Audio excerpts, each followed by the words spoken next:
Welcome to A Moment of Zen. Time to sit back and relax as model, actress, mentor, and supermom Zen Sams takes you on a sexy and wild ride, covering the latest in film, fashion, pop culture, cryptocurrency, fintech, cannabis, and entertainment from the millennial mom's perspective. Here's your host, Zen Sams. Hello, my awesome tri-state area. Welcome to our 117th episode of A Moment of Zen, 2.5 years on the air. It's always a pleasure to spend my time with you on the airwaves. Thank you so much for listening and interacting with me on social media. That truly does make it all worthwhile.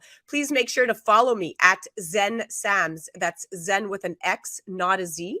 That's X-E-N. And remember that we're now live on Traverse TV Sundays at 1 p.m. Eastern.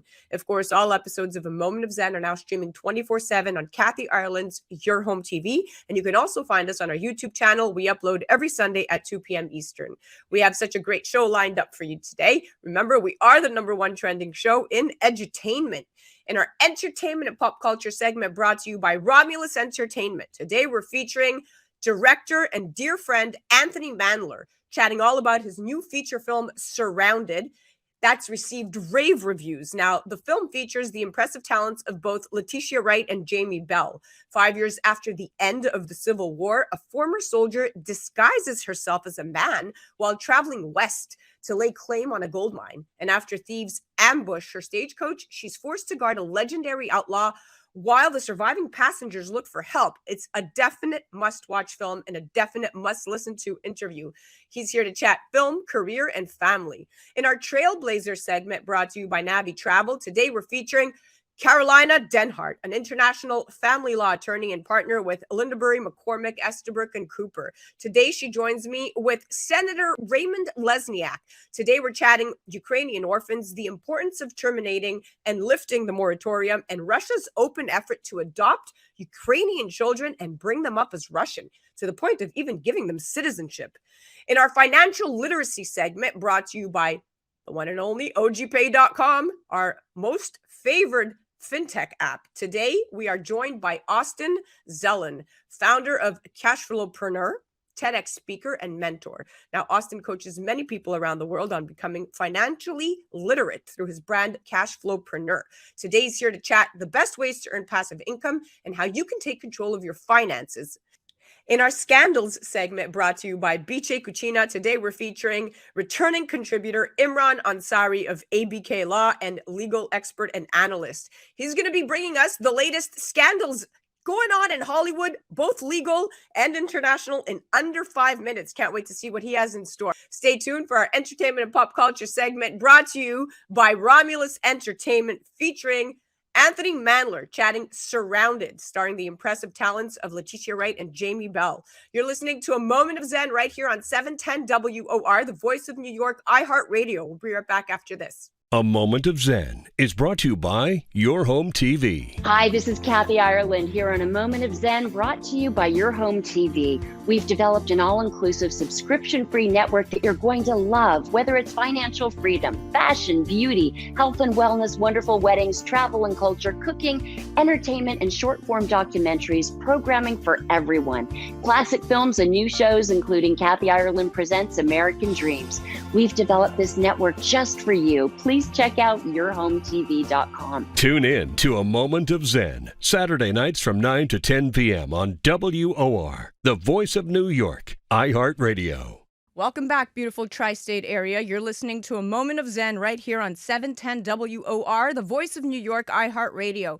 I'm your host, Zen Sams. Up in just a few minutes, in our entertainment and pop culture segment brought to you by Romulus Entertainment, today we're featuring my good friend, director Anthony Mandler. You may have seen some of his most popular music videos, exceptional ones at that, from Rihanna, the Jonas Brothers, the Killers, that's just to name a few. Now, today we're chatting the film Surrounded. Surrounded features the impressive talents of both Letitia Wright and Jamie Bell. 5 years after the end of the Civil War, a former soldier disguises herself as a man while traveling west to lay claim on a gold mine. After thieves ambush her stagecoach, she's forced to guard a legendary outlaw while the surviving passengers look for help. A battle of will ensues, per se, blurring the line between captor and captive as both try to survive the harsh landscape. Saddle up and prepare to be transported to the wild, untamed frontier of the Old West. Anthony and I are going to delve into the captivating tales of cowboys, outlaws, and the rugged landscapes that defined an era. From John Wayne's stoic demeanor to Clint Eastwood's steely gaze, the genre has captivated audiences for generations. From the very fabric of Western cinema, The Good, the Bad, and the Ugly, High Noon, Stagecoach, Once Upon a Time in the West, to Surrounded. Here to chat film, career, and family is the awesome Anthony Mandler. Welcome, superstar. Thanks for having me, Zen. Great to be here. Absolutely. Okay, let's dive right in. So congratulations on this incredible masterpiece that you have directed. It was incredibly well done, and subverting Western tropes while also treating the film as a character study about trauma and its effects on people was at the heart of it all, definitely. What was your motivation behind wanting to tell this story? Well, I wrote my senior thesis in film school about the Western, so I've always kind of been in love with the tropes of it and the genre. You know, it's one of those classic genres where you're able to sort of look at something that's been done repeatedly over years, but then have the opportunity to sort of turn that on its head. So whether it's really The Great Unforgiven, which is great, the first Western that sort of turned the tropes upside down, all the way now to Surrounded, where you basically are able to tell a story that's never been told before. You're looking at a character who in many times would have been the fourth or fifth lead in the background and saying, let's tell their story. Let's focus the perspective of the Western through their eyes, and let's see what happens when you do that. It's interesting because Hollywood and the entertainment industry have a crucial role, in my opinion, to play in promoting diversity in storytelling. And of course, we know that diverse storytelling allows for more accurate and authentic representations of different communities and experiences. And when marginalized groups see themselves reflected in movies and TV shows, it helps validate their identities. It fosters a sense of belonging and really just promotes inclusivity, which is where Hollywood is at right now. And by really promoting diversity, the industry can, of course, challenge stereotypes and present a more nuanced and realistic depiction of various communities. So this is extremely important. Now, Letitia Wright portrays former Buffalo Soldier Moses Mo, quote unquote, Washington, who must keep an eye on the captured outlaw Tommy Walsh, played by Jamie Bell, after her stagecoach is attacked by Tommy's men. And the evolution and nature of the relationship between Mo and Tommy is a major part of this story and really does carry the film. How would you describe the dynamic between these two characters? Well, I think that the film uses a classic device of antagonist and protagonist to set up sort of this hatred between these two people. They have literally nothing in common when you meet them, other than the fact that they're caught in this robbery together on opposite sides, and they've sort of been, their lives have been sort of thrusted into this, heightened moment when they're left alone in the middle of nowhere with Tommy tied to a tree. And there's an exercise in the movie that really is about watching two people that have nothing in common and slowly showing how much they actually share. And that undercurrent really is trauma. They share immense trauma, and everything they're doing is in reaction to that trauma. So, you start with a Western. In the middle of the movie, you essentially get a character piece that has this sort of social construct. And then it sort of gives you back to a Western again, but through a new lens.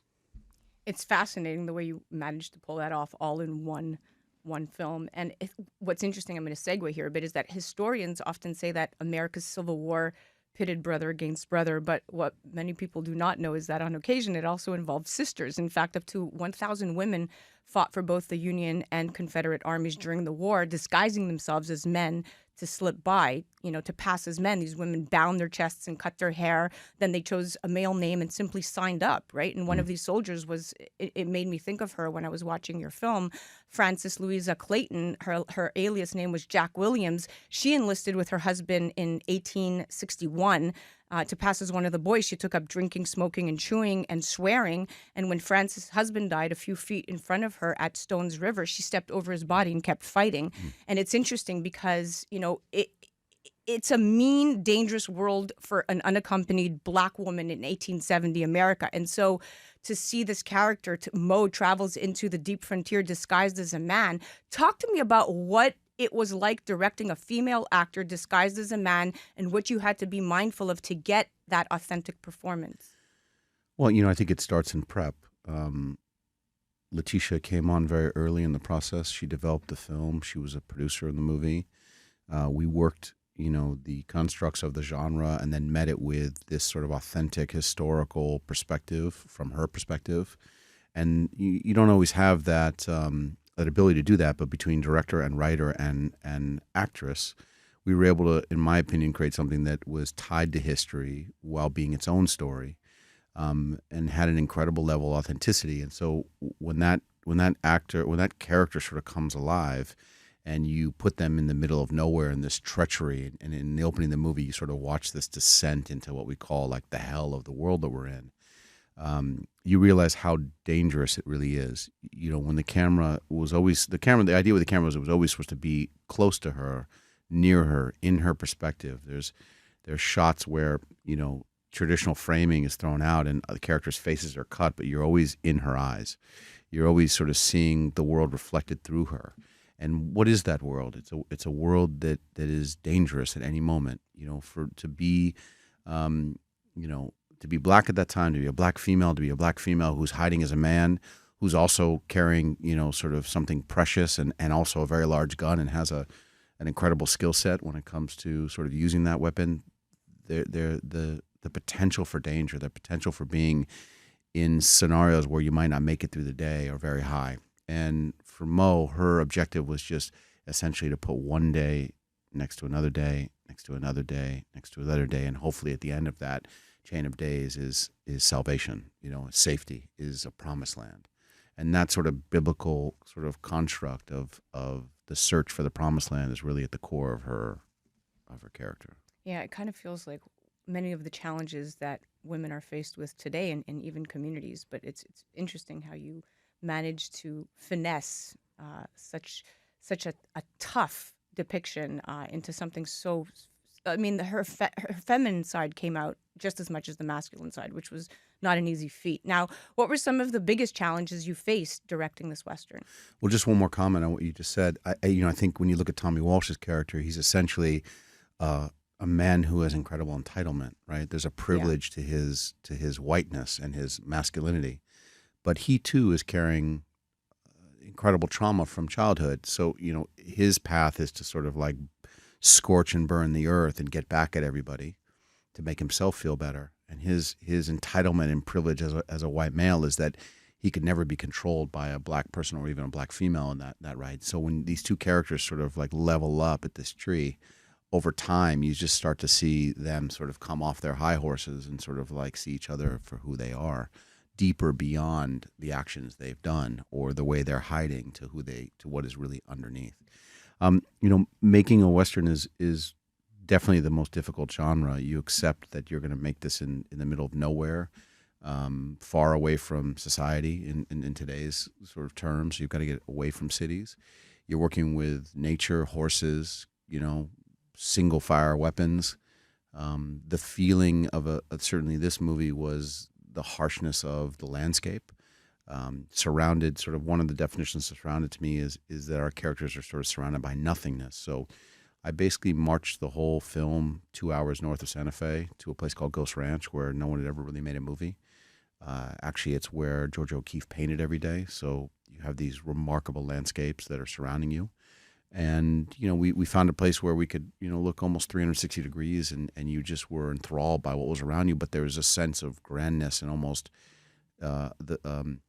you felt really small around it. You felt really alone. And that sort of is another theme in the movie, how we find each other in this vastness. Yes, so many beautiful overlapping themes with where we're faced, with the struggles that we're faced as humanity is progressing into so many different directions that we can't even make sense of it all sometimes. This film definitely hit close to home, I think, emotionally for a lot of people.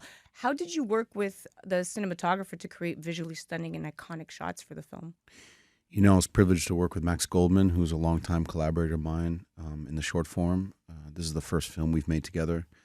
We have a shorthand, I think, in our styles and what we're after. I think we're both, in love with classic cinema, and certainly the tropes of the Western are these grand vistas and anamorphic lenses and the sort of tension of cutting and the stillness that is felt by the immediacy of life and death. Oftentimes two people stand across from one another, and in a split second they pull and they shoot, and there's this sort of built-in tension to the language that really was created by John Ford. And so, kind of looking at that language and figuring out a way to sort of modernize it for this film, we took an approach of that we were going to basically ask the actors if they could go off book for 4 or 5 pages at a time, and I sort of embracing this almost like this theater out in the middle of nowhere. And so what's difficult about that from a cinematography perspective is that basically, you've got to light in a way that the camera can sort of discover and move around. Luckily, we had winter light, which is really low on the horizon, and we embraced backlight, side light, front light, all in the same sequences.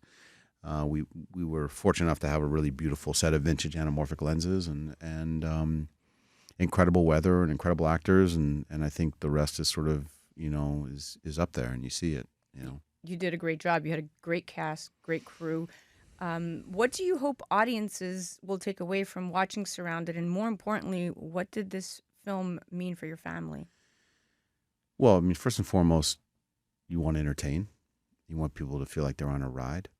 But I think within that ride, there's some incredible lessons about the things that actually bring us together and make us similar, even in harsh moments when we really appear to share nothing. And often this concept that you can really learn the most about yourself from someone you never expected. And then that shared destiny is sometimes not what you expect it to be.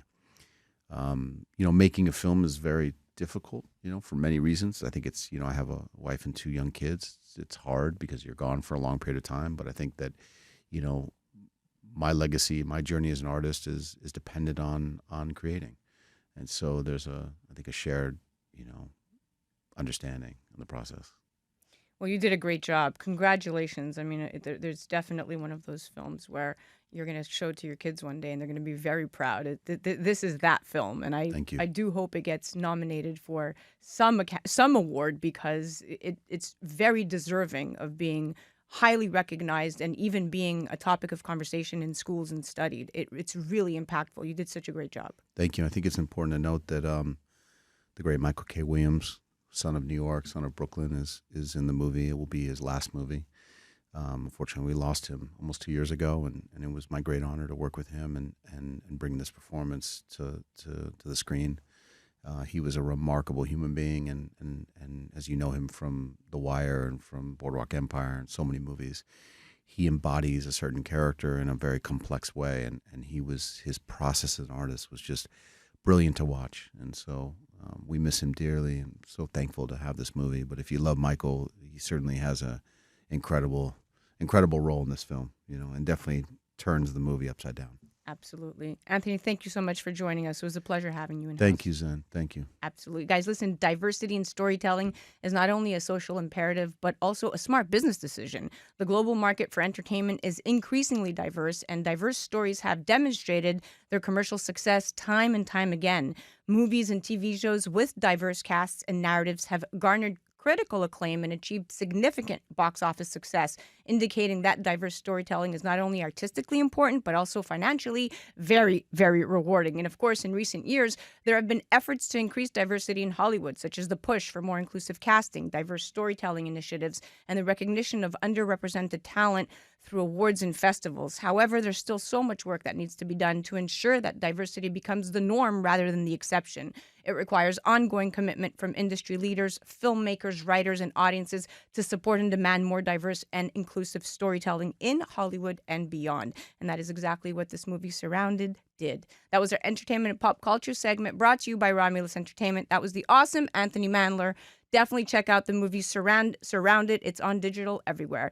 You can head directly on the gram and check out Anthony's page at Anthony Mandler. You're listening to A Moment of Zen right here on 710 WOR, the voice of New York, iHeart Radio. We'll be right back after this. A Moment of Zen is brought to you by Navay, a members-only travel portal exclusively available through Organo, offering members steep discounts on nightly or weekly hotel stays, cruises, auto rentals, excursions, and so much more. With its travel getaway portal, Navay makes the days of surfing multiple travel sites and spending hours evaluating the best deals done with. That's because with Navay, you are guaranteed the best prices. Plus, to gain access to an even more expansive collection of condos, hotels, cruises, vacation villas, fantasy getaways, and concierge service, there's Forever Weeks. Simply purchase a Navay Forever Weeks package one time and enjoy the benefits many times. With Forever Weeks, forever means forever. Not only does Navay guarantee you the best prices, but it is also one of the few travel portals that pays a referral bonus in addition to you earning rewards points, which can be redeemed on the Travel Getaway portal for further discounted hotel room rates. Become a member today and navigate the world of travel. Navay,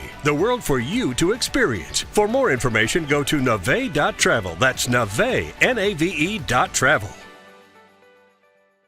Welcome back, beautiful tri-state area. You're listening to A Moment of Zen right here on 710 WOR, the voice of New York, iHeart Radio. I'm your host, Zen Sams.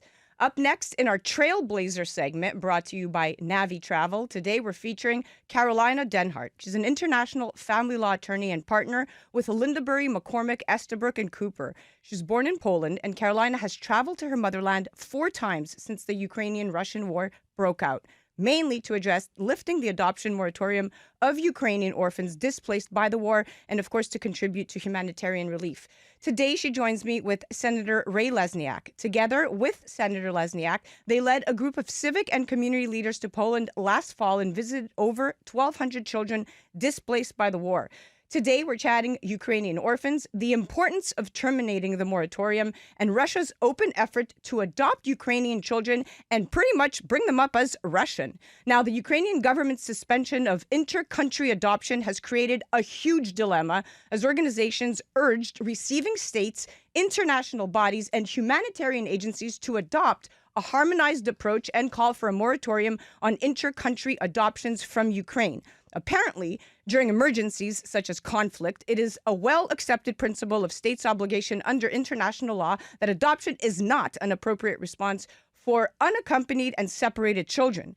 Children separated from their parents during a humanitarian emergency cannot be assumed to be orphans. Until the fate of a child's parents or others close relatives can verify, each separated child should be considered as still having living relatives or legal guardians, and therefore it is not a need of adoption. Again, I repeat, this is the advisory, not my opinion. Adding insult to injury, of course, thousands of children have been found in the basements of war-torn cities like Mariupol and orphanages in the Russian-backed separatist territories of Donbas. They include those whose parents were killed by Russian shelling, as well as others in institutions or with foster families known as children of the state.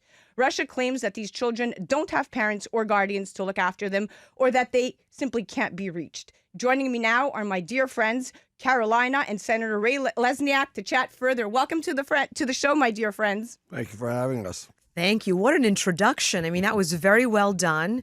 And what a great overview for our audience. So it's great to be here. Great. Let's jump right in. So Karolina, above all else, let us address the biggest issue, that Ukrainian babies are literally being stolen underneath the administration's eyes.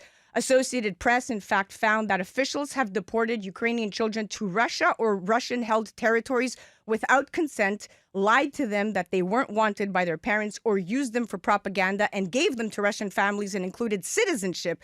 Dear Lord is all I have to say. What do you say to this? Well, first of all, I just want to make clear that the children that we are talking about and the children that we are looking to help were already orphans before the war broke out. So these were children that were living in orphanages throughout Ukraine, that the courts have terminated parental rights of those parents, and they were ripe for adoption. And they didn't have any family members willing to adopt them as well. So they're really true orphans, and they need a loving family. And there are plenty of families here in America who were in the process of adopting these children, but got stopped when the war broke out. We would like to get the Ukraine to work with the United States government so that temporarily these children can be with their adopted families, so that when the war ends, they can go back and complete the adoption process. But in the meantime, they'll have a loving family. Yeah, Yep. so it's so important just for our audience to recognize that these children were already doomed to a life in the orphanages, right? So if Ukraine's going to take the position that they should be adopted by Ukrainian families, well, guys, you had the chance to do that before the war broke out. So true orphans, okay? But to your point, I just traveled back from Poland about a month ago. On the 5 o'clock news, you see clips of Russians coming in, pistol in hand, a shot being put in the air, and them essentially picking the blonde little girls to go with them. And I don't think that those intentions are for those children to be adopted by loving families in Russia. So there's a whole world going on of exploiting these children. As a matter of fact, we have, in America itself, we have 200 families that were in the process of adopting children in Ukraine, 300 children, and they were just torn away from their loving families. And we would like the United States. You want them back. You want them back. And listen, at this point right now, Exactly. when we look at Russia and their open effort to adopt Ukrainian children and bring them up as Russian, it's already well underway. And in one of the most explosive issues of the war, this is it, right? This is what's happening. And Russian officials don't deny Ukrainian children are now in Russia, but insist the camps are part of a vast humanitarian project for abandoned, war-traumatized orphans, and have been surprisingly public with social media messaging aimed at Russian audience. And Russia does not, however, acknowledge that that these children, are in fact not orphans. They're just keeping very tight-lipped about it. And, we don't even know how many at this point, how many children in Russia is housing. So it's a little bit scary. Now, This is the other side of the coin, though. These are children who have already bonded with these families. And again, they could come to the United States, live with these families, and then be obligated. The United States would be obligated for them to come back to Ukraine to go through the Ukraine adoption process. Yeah. These children should not be denied a loving family because of what Russia is doing. This is perfectly legitimate. Not only legitimate, this is necessary to give these kids a good life. family, Now, a good Karolina, life. the Ukrainian government suspension of inter-country adoption has obviously created a huge dilemma from the onset, because these organizations are now urging these receiving states and international bodies and humanitarian agencies to adopt a harmonized approach and call for a moratorium on inter-country adoptions from Ukraine. It's huge. Tell me why and how you got involved, and what do you say to this moratorium? So I've been involved in the adoption issue for many, many years, right? I'm a family law attorney, and one of the things that I focus on in my practice is helping people build loving families, right? I'm an immigrant from Poland. I speak fluent Polish. I live the American dream, and I've always wanted to promote that for people that couldn't have children in the United States by adopting kids from Eastern Europe. My focus initially was Poland, but when the war broke out, then it was obvious. People started calling after they saw the images of these children walking kilometers across fields. I immediately became involved, contacted my contacts in Poland to say, where are these kids? We're being told there's 2,000, 3,000, 7,000. Where are they? Who's taking care of them? So no better way to get your hands around the situation than to go to Poland and to actually visit these kids. And you can imagine, Zen, at the beginning of the war, there was an outpouring of support. Food, supplies, medicine, you name it, right? NGOs stepped in. The government stepped in Poland. But now, 15 months later, these children are being, quote unquote, abandoned again.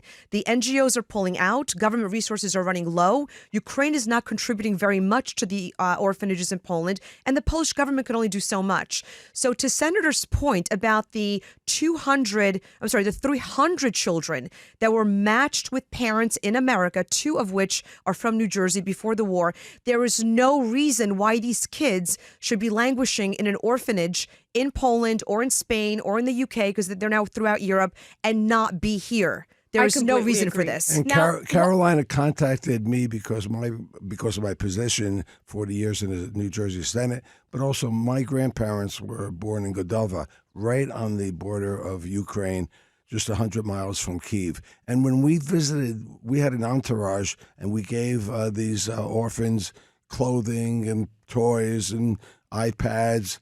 And they were happy, but they were really happy for our presence there. Yeah. They hugged us. They gave us high fives. And you and Karolina led this group of civic and community leaders to Poland. This is what you're talking about last fall, and you visited 1,200 But we were only children. be able to be there for hours. Meanwhile, the rest of the days. What were your observations?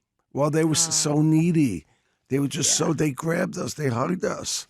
They just wanted to have human contact. So, it's Karolina, really lifting this moratorium on the Ukrainian orphan adoption process is extremely important at this point. So what are the current obstacles? Well, we essentially need to have President Zelensky and his people pay attention to the fact that this is now something that should be done for the welfare of these children. We understand that at the time that the war broke out and there was, people waiting on the borders, sex trafficking and otherwise, right? It was commotion, it was war. We understand that there had to be perhaps a moratorium initially for the protection of these children. But there is no reason in the world why we cannot implement the services that were in place before the war broke out. There's relationships between Poland, the U.S., and Ukraine. There are international adoption agencies involved. There are systems involved. More importantly, though, there is no reason why the children that were already vetted by Ukraine and the U.S. and matched with parents, why they should not immediately be carved out from the moratorium and be allowed to finalize the adoption process. And that can be done by President Biden and Homeland Security. So this is just not a Ukrainian issue. So we are appealing through Senators Booker and Menendez and Schumer to get Homeland Security and President Biden to offer this subset of 300 children what's called parole. It was done in the past for Haitian orphans during their catastrophe. And again, so that they can join their families and then when the war is over, go back to Ukraine and go through the formal adoption process. It's something that should be done. It's in the best interest of these children. In the best interest of the children. Absolutely. Now, Absolutely. Karolina, to keep things into perspective, I mean, you're an attorney. You have a very pragmatic approach to things and calculate your every move. In this instance, you have an emotional attachment and connection to this ordeal. What is currently driving your motivation, and what is the focal point at this moment for you? I think it's threefold. Number one, I never had children, and I'm not going to at this point in my life. And I really would like to leave a legacy for children with all the work that I'm doing. Number two, my mother took a big chance in life and came here to this country when I was 7 years old in pursuit of the American dream. And those first days were very difficult. We didn't have any money. We didn't speak English. Today, I'm a lawyer. My brother's a doctor. My mother built a business. This country provides every piece of the American dream to become something that is possible. But for my clients, right, who have literally done all they can to try to provide a sense of family, provide loving homes to children, that's the obstacle that right now is driving me. And Senator and I, after having visited these children and we saw the kids and we know the families here, we absolutely can envision that those two kids landing in Newark Airport, that first hug and that moment of a family being formed. And for me, my grandparents coming from Well, my Poland. next question, Oh, wait, hold yes. up. My next question to you is, you're ethnically Polish. Yes. How has this situation directly affected you, and why are you so passionate about bringing the Ukrainian orphans to their spoken families? Well, first of all, Karolina makes me passionate about anything. She She's makes so everyone passionate. passionate. Yes. But again, I am so proud of the Polish government who stepped up to the plate, took millions of refugees, gave them jobs, homes, and schools. And that Polish pride came out in me and got me to, with Karolina, to unite with these orphans and take it one step further to help these children. Beautiful. This is such a beautiful story. Karolina, who are your current partners on the project, and what can the American public do to help? I could probably tell you that we have doctors, politicians, entrepreneurs, business owners, government officials, diplomats. We have a huge array of people that each have a voice in this. Our goal right now is to, number one, bring those 300 children here. That's our focus, but to continue the humanitarian relief. There's a picture of a little boy named Max that we were able to secure surgery for. Max is now going to be able to walk. We have other efforts in place to continue to provide education and other aid for these kids. I'm heading to Poland in the next few weeks in collaboration with Senator Lesniak and Jack Citarelli. We have a donation that's going to send, I think, 100 kids to camp so they have a little relief from their day and their lives in the orphanage. And further donations can be made to the LesniakInstitute.org. Well, we're going to direct traffic there. Guys, thank you so much for coming on. It was such a fabulous segment. I love being able to spread awareness and get your vision to where it's seen by everybody so we can overturn this moratorium and have these children home where they belong. So thank you so much for coming on. Thank you Zen, for getting thank that you. message across. Thank we you. love you. Absolutely. That was our Trailblazer segment brought to you by Navé Travel, and that was the incredible Karolina Dehnhard, international family law attorney and partner with Lindabury, McCormick, Estabrook, and Cooper, joined, of course, by Senator Raymond Lesniak. You could head directly to LesniakInstitute.org, or you can also head to divorce.dynasty.com. It's an awesome platform. You definitely have to check it out. You're listening to A Moment of Zen right here on 710 WOR, the voice of New York, iHeart Radio. We'll be right back after this. A Moment of Zen is brought to you by Navay, a members-only travel portal exclusively available through Organo, offering members steep discounts on nightly or weekly hotel stays, cruises, auto rentals, excursions, and so much more. With its travel getaway portal, Navay makes the days of surfing multiple travel sites and spending hours evaluating the best deals done with. That's because with Navay, you are guaranteed the best prices. Plus, to gain access to an even more expansive collection of condos, hotels, hotels, cruises, vacation villas, fantasy getaways, and concierge service, there's Forever Weeks. Simply purchase a Navay Forever Weeks package one time and enjoy the benefits many times. With Forever Weeks, forever means forever. Not only does Navay guarantee you the best prices, but it is also one of the few travel portals that pays a referral bonus, in addition to you earning rewards points, which can be redeemed on the Travel Getaway portal for further discounted hotel room rates. Become a member today and Navigate the world of travel. Navay,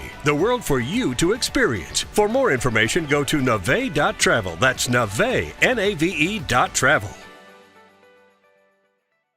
A Moment of Zen is brought to you by Caldwell Soames Incorporated, investing globally in transformative businesses like Original Digital Corporation, or ODC. ODC develops advanced consumer and commercial fintech solutions such as Ogpay, which will transform the way you manage your money. From sending and receiving money globally for free, paying for goods and services in person and online, pay bills, buy and sell digital currencies, all while earning interest. Ogpay is easy to set up, FDIC insured, and your information is secured. Check out ogpay.com. Welcome back, beautiful tri-state area. You're listening to A Moment of Zen right here on 710 WOR, the voice of New York, iHeart Radio. I'm your host, Zen Sams.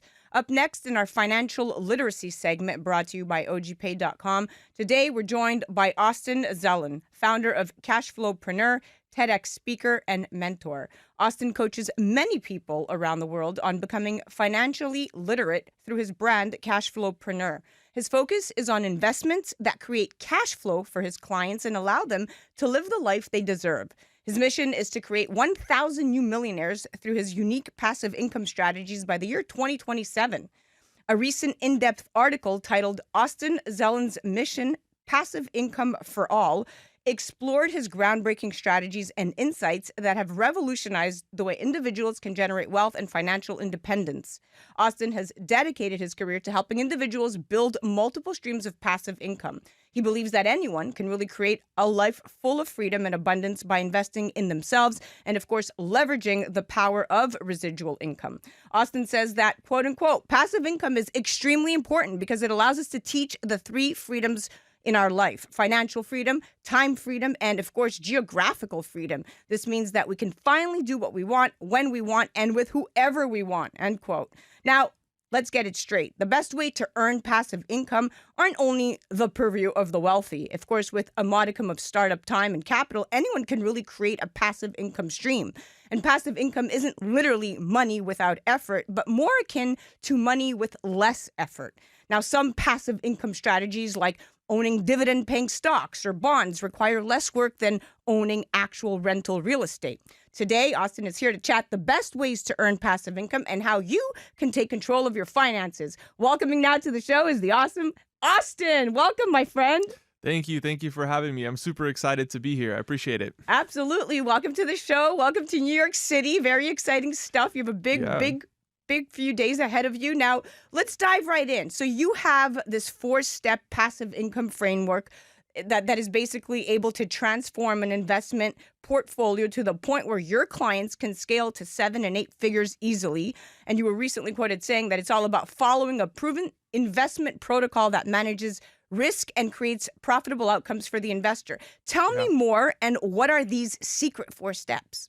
Alrighty, so the 4-step framework that we use is LIPS, or LIPS. It's an acronym that we use in our passive income investment strategies in order to remember the steps that we need to follow in order to generate passive income. So everybody goes through these 4 steps sequentially in order to maximize the returns that they're getting from their investment. So the first one is L, and that's learning. They're learning about all the different things that they could possibly invest in. And that ranges from physical assets to maybe even some more risky stuff if they want to play in the financial markets. And we basically just want to learn about all these different opportunities, all the ways that we can fund our investments, all the ways that other people are doing these investments so that we can be more successful. It's all about learning in that phase. Then you move on to the next phase, which is I, and we start implementing some of these things. once you've learned about all the different investment types that maybe exist in your region or your area or your country, you're going to want to find out which ones are going to work the best for you. And the only way to do that is to start implementing. So we start implementing these different investments and we start applying capital to them. And then we start seeing which ones are working out, which ones maybe aren't really working out as well as we thought. And that's when we move on to the third phase. The third phase is perfecting. So we found the investments that are working for us. We found the ones that we want to keep working with, and we start perfecting them. So maybe it's something like an Airbnb or maybe a rental property. And we realize that, hey, every time in our Airbnb, when we add a fire pit, we can charge so much more every single night, and it doesn't really cost us that much more to deliver. So now we start perfecting all of our investments and tweaking different things that make them more profitable.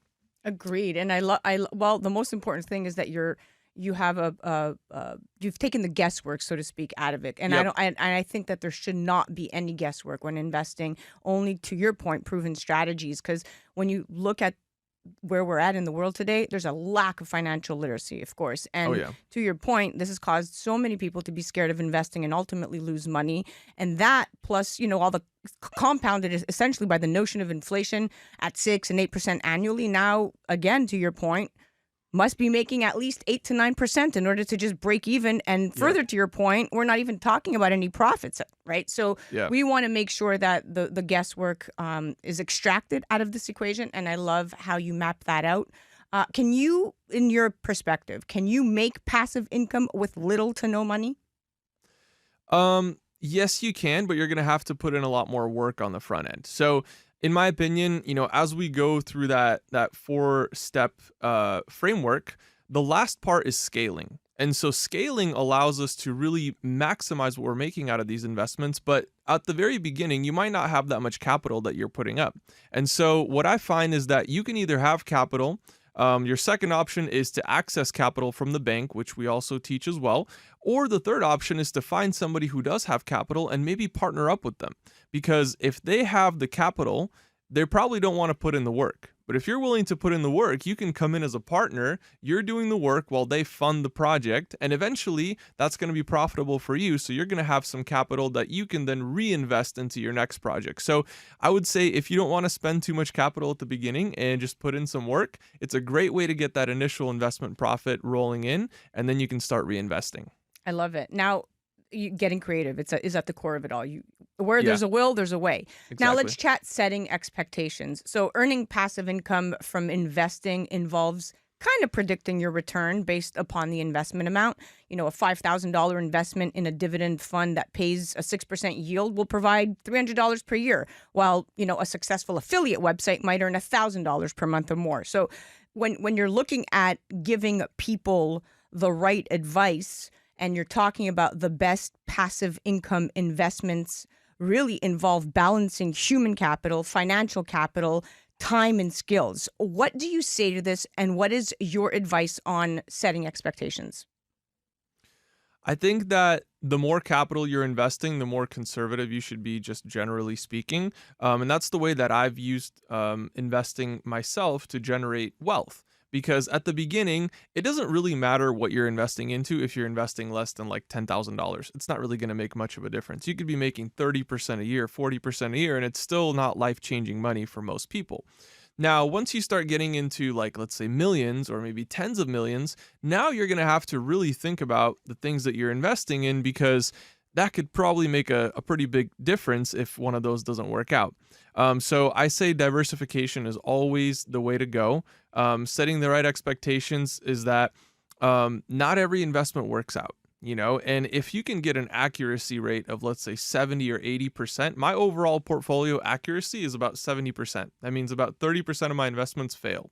And the reason is that I'm always trying new investments. So I'm always trying new things that most of them work, but some of them, they just don't work out. And you always have to make sure that your possibility or your chance of profit is much higher than the amount that you could possibly lose. So that way you're net profitable, even if you're losing on some investments. So having the right expectation that it's not a perfect game, it's not a game of perfection, it's a game of maintaining your status as an investor for as long as possible. And that means managing your risk really, really well.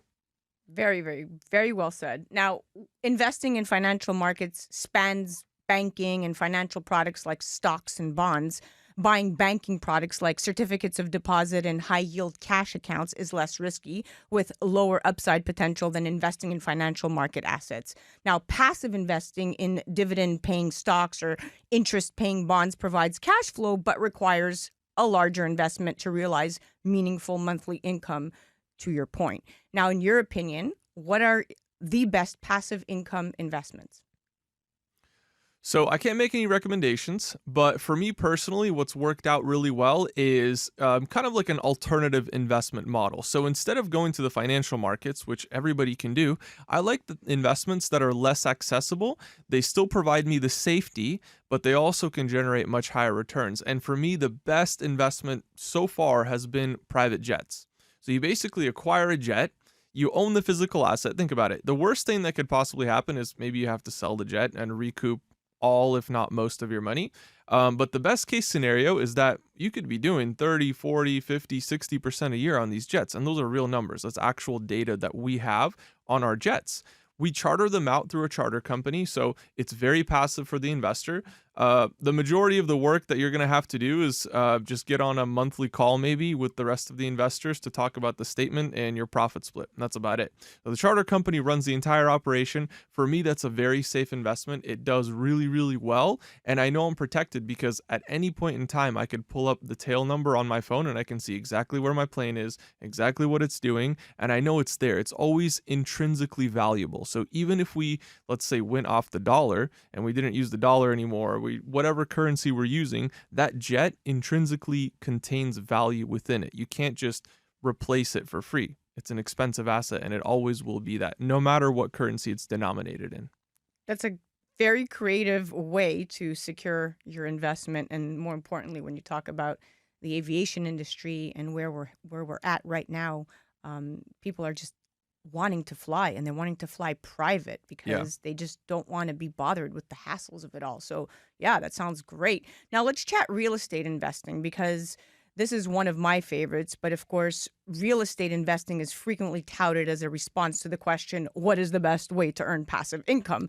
But real estate investing takes many forms, some more passive than others. Owning and managing real property is passive until a pipe breaks or the renter doesn't pay their rent. Then it's a lot of work. With real property investing, you'll also need a chunk of capital to begin.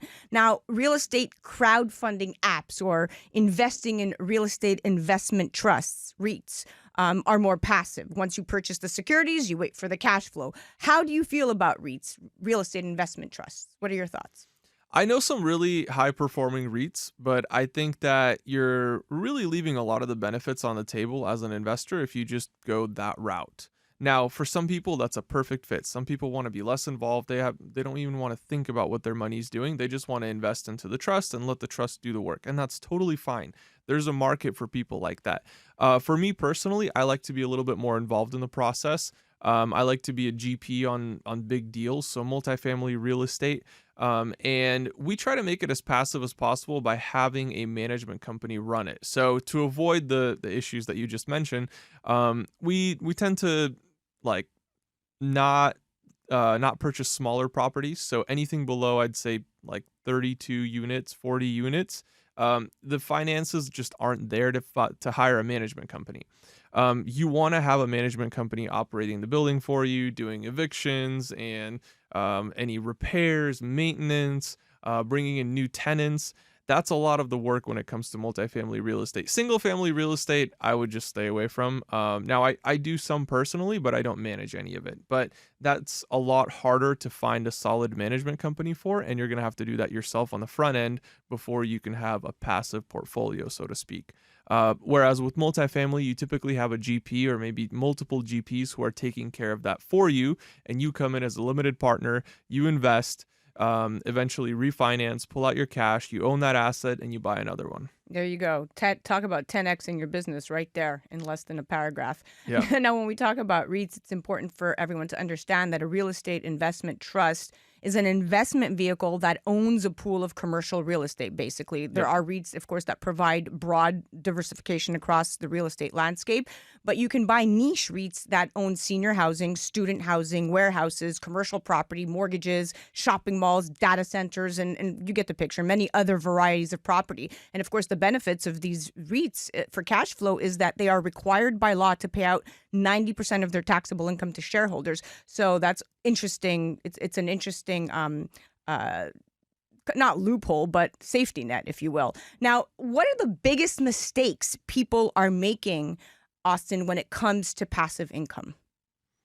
I think one of the biggest mistakes that I've seen is people go all in on one thing when they're just starting out. And the reason is that they get excited, and I totally understand because I did that at the beginning as well. But over time, one of the biggest things that I learned is diversification. And I believe that there are two types of diversification.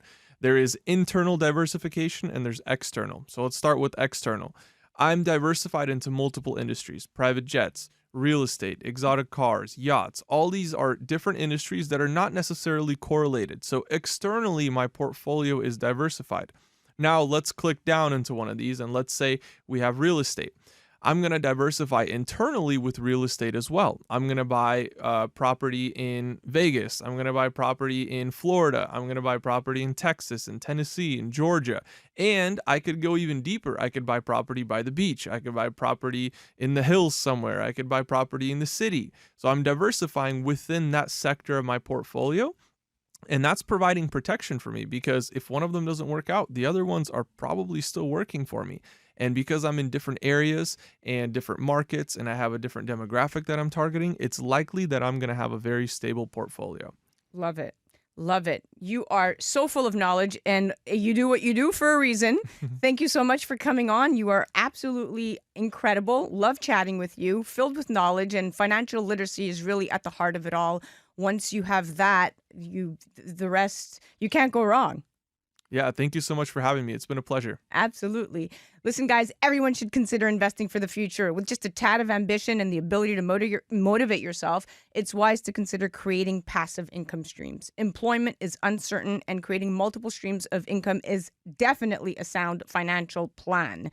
That was Austin Zellin, founder of Cashflowpreneur, TEDx speaker and mentor. And of course, Austin coaches many people around the world on becoming financially literate. Definitely check out his brand, Cashflowpreneur. You can check him out on the gram at Austin Zellin, Zelan, or you can head directly to investwithaustin.com. That was our financial literacy segment brought to you by Ogpay.com. You're listening to A Moment of Zen right here on 710 WOR, the voice of New York, iHeart Radio. We'll be right back after this. A Moment of Zen is brought to you by Caldwell Soames Incorporated, investing globally in transformative businesses like Original Digital Corporation, or ODC. ODC develops advanced consumer and commercial fintech solutions such as Ogpay, which will transform the way you manage your money. From sending and receiving money globally for free, paying for goods and services in person and online, pay bills, buy and sell digital currencies, all while earning interest. Ogpay is easy to set up, FDIC insured, and your information is secured. Check out ogpay.com. I'm Imran Ansari, and I'm here with your Moment of Zen legal news briefing. First, YNW Melly, also known as Jamel Demons. He is a famous rapper, and he is on trial right now in Broward County, Florida, for a double murder. He is accused of killing two of his friends and fellow recording artist, YNW Juvie and YNW Sack Chaser. That's right. His friends who were making music with him, now he's being accused of murdering him, and he is on trial right now in Broward County. Prosecution wants to prove that he committed these murders, also that there were aggravating factors, and YNW Melly was a member of the Bloods gang. Why do they want to prove that? Because they are seeking the death penalty, and an aggravating factor like being in a gang and the crime being committed association with a gang, then they're going to be able to seek the death penalty. Right now in Florida, it's even easier to get the death penalty sentence because The Florida legislature has changed the law. Now you only need 8 jurors to vote that they are going to sentence a defendant to death rather than the previous unanimous 12 jury verdict. That's huge news, and it makes it all the more dangerous for YNW Melly to be convicted, because if so, he could be facing the death penalty, and it is easier now for the jury to vote to have the death penalty as a sentence. Other legal news. Well, Bryan Kohberger, that's the University of Idaho murders case. He has been appearing in court this week. He appeared in court, and he was also informed that the prosecution is going to be seeking the death penalty against Bryan Kohberger. What makes this interesting is that there is such a shortage of the medication, the actual chemicals that they use in order to put someone to death, that the Idaho legislature has now deemed that it's fair game to execute a defendant by firing squad. That's right. If Bryan Kohberger goes to trial and he's convicted, there is a possibility now in Idaho that he could be put to death by firing squad. What also is important for the Bryan Kohberger case is that his counsel, his lawyers, are seeking discovery from the prosecution as to many various areas of discovery, documents, including, aspects of the officers who were involved in the investigation, FBI documents about that white car that he was driving that they are using to say that Bryan Kohberger was a suspect, and also regarding the DNA that they found that they have matched to Bryan Kohberger on a knife sheath that was found in the house where these 4 tragic murders occurred. Big news here in legal news. You have Bryan Kohberger. All eyes are watching about how that trial is going to unfold. And also YNW Melly, the rapper in South Florida, facing not 1, but 2 murder charges right now in the middle of his trial. We're going to all be wondering what happens in that trial, and also keeping tabs on what happens in the Bryan Kohberger case. I'm Imran Ansari, and this is your legal news here on Moment of Zen. A Moment of Zen is brought to you by Your Home TV. Hi, this is Kathy Ireland here on A Moment of Zen, brought to you by Your Home TV. We've developed an all-inclusive subscription-free network that you're going to love, whether it's financial freedom, fashion, beauty, health and wellness, wonderful weddings, travel and culture, cooking, entertainment, and short-form documentaries, programming for everyone. Classic films and new shows, including Kathy Ireland Presents American Dreams. We've developed this network just for you. Please check out yourhometv.com. Tune in to A Moment of Zen, Saturday nights from 9 to 10 p.m. on WOR, the voice of New York, iHeart Radio. Well, that's a wrap, my dear friends. Remember to join me right here on 710 WOR, the voice of New York, every Saturday night from 9 to 10 p.m. Or you could head to 710WOR.iHeart.com/A Moment of Zen. Also, remember that we're now live on Traverse TV Sundays at 1 p.m. Eastern, YouTube Sundays at 2 p.m. Eastern. And of course, all episodes of A Moment of Zen are now available on Kathy Ireland's Your Home TV streaming platform. You can head directly to our channel at mox.yourhometv.com. Remember, that's free programming to you. It has been an absolute pleasure being your host. Thanks again to all of our sponsors that continue to make this show possible. And remember that happiness is the only thing that multiplies when you share it.